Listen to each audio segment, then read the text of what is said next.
Assalamualaikum dan selamat sejahtera buat semua.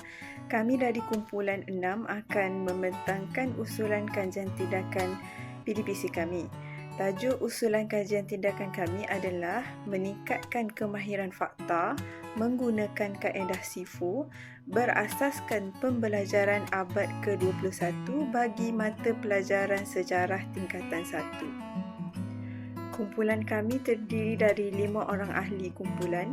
Saya, Amira Syuhada, Sabrina Sabri, Nur Syafiqah Adam, Syaurah Najwa dan juga Syahira Harun. Terdapat 8 isi kandungan yang akan kami paparkan pada hari ini. Pertama, refleksi pengajaran dan pembelajaran yang lalu. 2. Fokus kajian. 3. Objektif kajian. 4. Sasaran kajian. 5. Cadangan tinjauan awal dan penilaian. 6. Tindakan ataupun program intervensi yang dicadangkan. 7.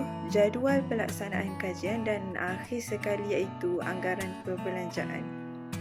Bismillahirrahmanirrahim. Saya Nur Syahirah binti Harun. Saya akan membentangkan topik refleksi pengajaran dan pembelajaran yang lalu. Sejak belakangan ini, banyak anggapan yang dikenal pasti oleh pelajar bahawa mereka mengatakan subjek sejarah sangat membosankan. Malah, ada juga mengatakan bahawa subjek ini terlalu susah untuk diingati, membebankan dan terdapat banyak lagi sebab dan isu yang boleh disenaraikan bagi menjelaskan punca hilang minat pelajar terhadap subjek sejarah. Sukatan pelajaran sejarah yang terlalu membebankan iaitu terlalu banyak tajuk-tajuk yang perlu dipelajari oleh pelajar dan juga terpaksa menghafal fakta-fakta. Maka oleh yang demikian, keadaan yang sedemikian telah menjadikan mata pelajaran sejarah kurang diminati dan dianggap menjemukan bagi dalam kalangan pelajar. Tambahan pula penggunaan buku-buku sejarah dan media pembelajaran sejarah yang masih terbatas. Kebanyakan pengajaran dan pembelajaran terlampau terikat dengan buku teks. Malahan, nota yang diberi juga banyak dan menyebabkan pelajar perlu menyalin kembali seperti di dalam buku teks. Inilah dikatakan punca yang menjadikan pelajar tidak meminati disebabkan oleh media pembelajaran juga tetap menggunakan dan membaca buku teks. Pergantungan kepada buku teks sepenuhnya akan menyebabkan maklumat dan pembelajaran yang ingin diterapkan kepada pelajar akan terbatas dan kaku. Maka untuk mengatasi kekurangan dan masalah ini, guru perlu bijak dalam menarik pelajar dengan menggunakan media-media dan sumber-sumber sejarah dalam proses PNP tetapi tanpa mengabaikan penggunaan buku teks itu sendiri. Dari perspektif yang lain pula, ia berkaitan dengan diri pelajar itu sendiri yang kebanyakannya mereka kurang berminat terhadap pembelajaran subjek sejarah, terutama pelajar bukan Melayu. Hal ini dikatakan sedemikian kerana sejarah ini dipandang sebagai masa lampau lalu dianggap mata pelajaran yang membuang waktu. Hal ini juga dikatakan kerana bahan yang disajikan tidak lebih daripada peristiwa dan aktiviti manusia yang lampau. Semantalahan pula terdapat tanggapan pelajar bahawa sejarah ini tiada nilai ekonomi atau dalam erti kata lain tidak dapat dijadikan sebagai jaminan untuk mendapatkan peluang melanjutkan pelajaran ke peringkat yang lebih tinggi dan profesional dan juga mendapat pekerjaan yang baik. Mauduk seterusnya ialah rata-rata pelajar beranggapan bahawa mempelajari subjek sejarah di sekolah hanyalah sebagai salah satu syarat untuk menduduki peperiksaan bagi memenuhi syarat pensijilan sahaja. Kesan daripada itu menyebabkan mata pelajaran sejarah tidak sebagaimana mata pelajaran yang lain mencapai keputusan yang cemerlang sama ada dalam ujian yang dibuat di sekolah mahupun peperiksaan besar iaitu Sijil Pelajaran Malaysia SPM. Dalam pembentangan laporan oleh Kementerian Pendidikan Malaysia mengatakan bahawa terdapat sekitar 10% calon-calon SPM 2021 yang dianggap gagal dalam subjek tersebut dan telah dimanifestasikan kepada kecenderungan tidak menyukai mata pelajaran sejarah. Maka, ini dilihat kegagalan golongan belia untuk memahami sejarah bakal menyebabkan penghakisan semangat patriotik dan perpaduan. Selain itu juga, boleh dikatakan juga kurang dorongan daripada ibu bapa mereka sendiri dalam mata pelajaran sejarah. Perkara ini dapat dilihat kerana ibu bapa tidak menggalakkan anak-anak untuk mempelajari kerana menganggap mata pelajaran itu sukar. Mereka juga tidak membeli bahan bacaan dan mereka ibu bapa lebih gemar menghantar anak-anak ke kelas tuition yang dianggap penting seperti matematik, sains dan sebagainya. Jelaslah bahawa dorongan yang kurang daripada ibu bapa menyebabkan memberi kesan kepada pelajar yang tidak berminat dalam mempelajari subjek sejarah di sekolah.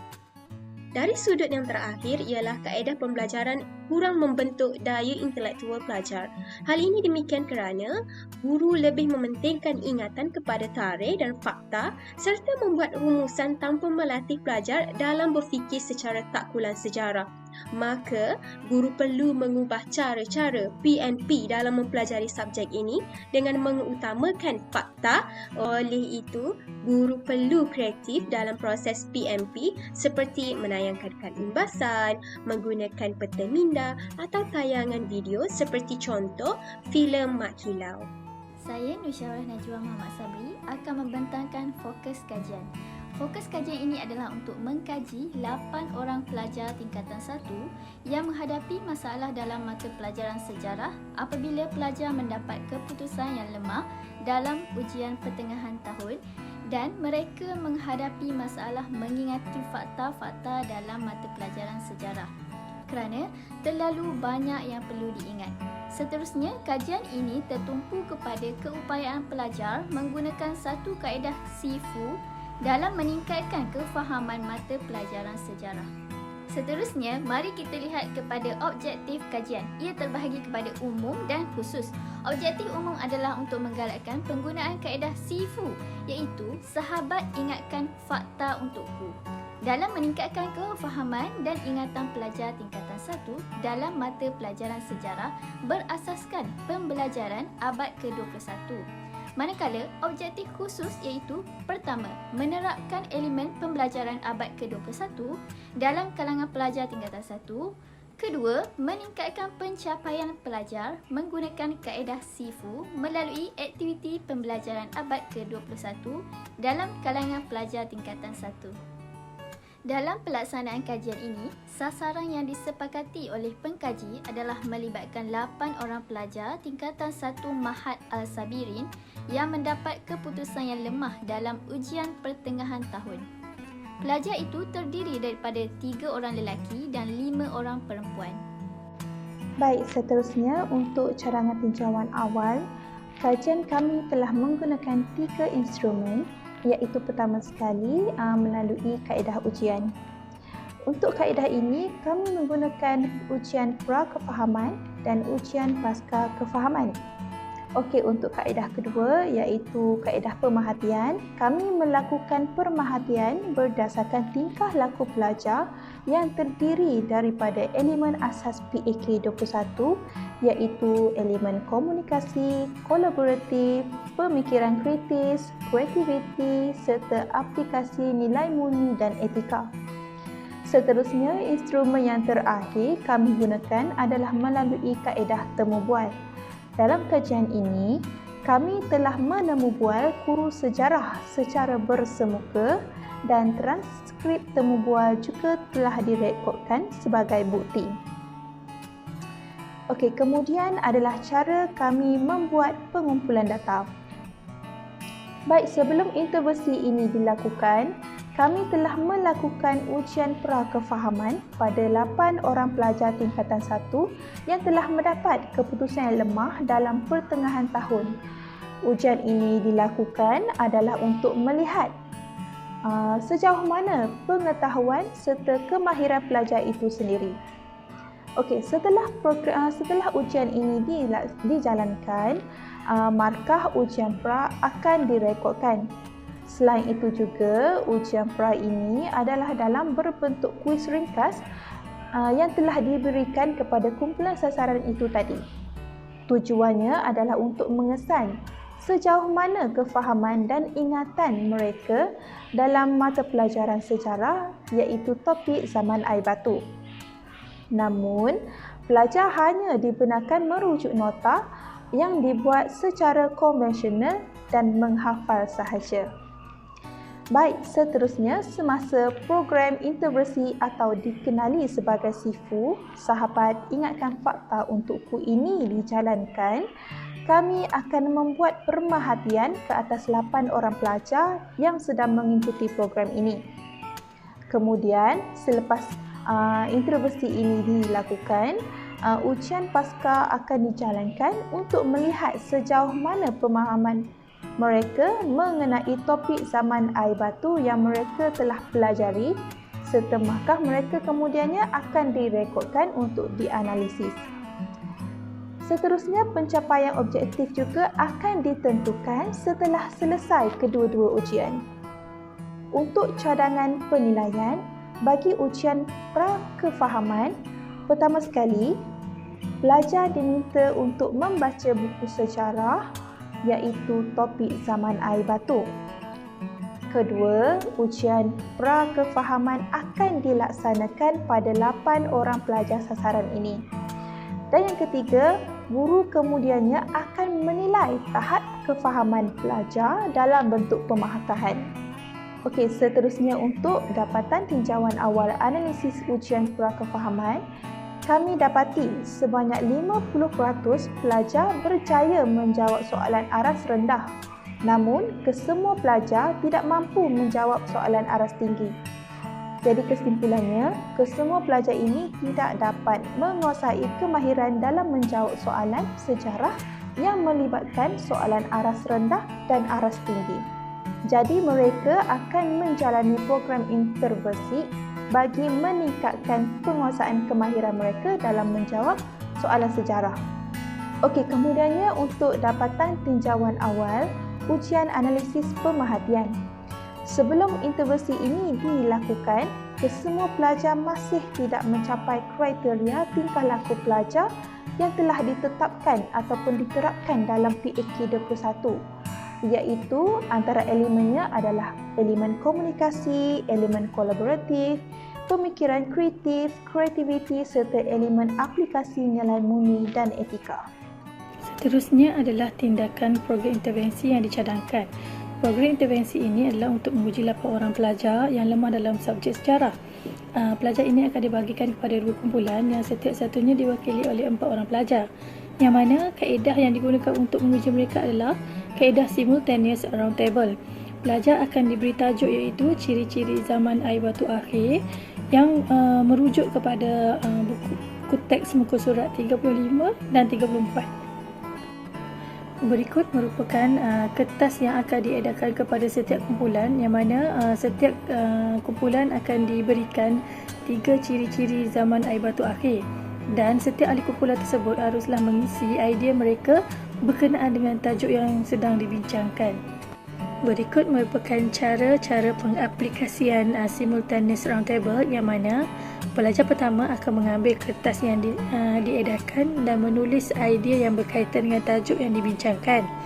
Setelah itu, pelajar ini akan mengedarkan kertas tersebut kepada ahli kedua, dan ahli kedua akan mengedarkan kertas tersebut kepada ahli ketiga setelah dia menulis idea yang berkaitan. Ahli ketiga akan menulis idea dan seterusnya akan mengedarkan kertas tersebut kepada ahli keempat pula. Ahli keempat ini akan menulis idea yang berkaitan juga sebelum mengembalikan kertas tersebut kepada ahli pertama semula, dan perbuatan ini akan berterusan mengikut masa yang telah diberikan. Untuk simultaneous roundtable ini, kertas akan diedarkan mengikut arah putaran jam. Untuk pengaplikasian simultaneous roundtable ini, kami mencadangkan untuk memberi masa kepada pelajar selama 20 minit untuk mereka mengisi idea mereka di dalam kertas. Setelah habis masa yang diberikan, pelajar-pelajar ini akan berkongsi idea kolaboratif mereka di hadapan rakan-rakan yang lain, dan ketika ini sesi soal jawab akan berlaku, di mana kumpulan-kumpulan yang ada akan soal jawab ataupun bertanya kepada mereka sewaktu mereka membentangkan hasil kerja mereka.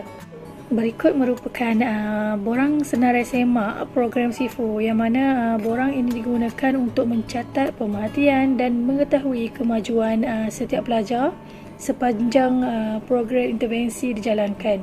Seperti yang dapat kita lihat, kriteria tingkah laku pelajar yang akan diperhatikan adalah berkenaan dengan sikap proaktif pelajar, mengambil kira pendapat orang lain dalam kumpulan, macam mana pelajar tersebut menyumbangkan idea kepada kumpulan, dan cara-cara pelajar tersebut berbudi bahasa dan menunjukkan tingkah laku yang sopan kepada ahlinya dan menyempurnakan tugasan yang diberikan mengikut masa yang diberikan.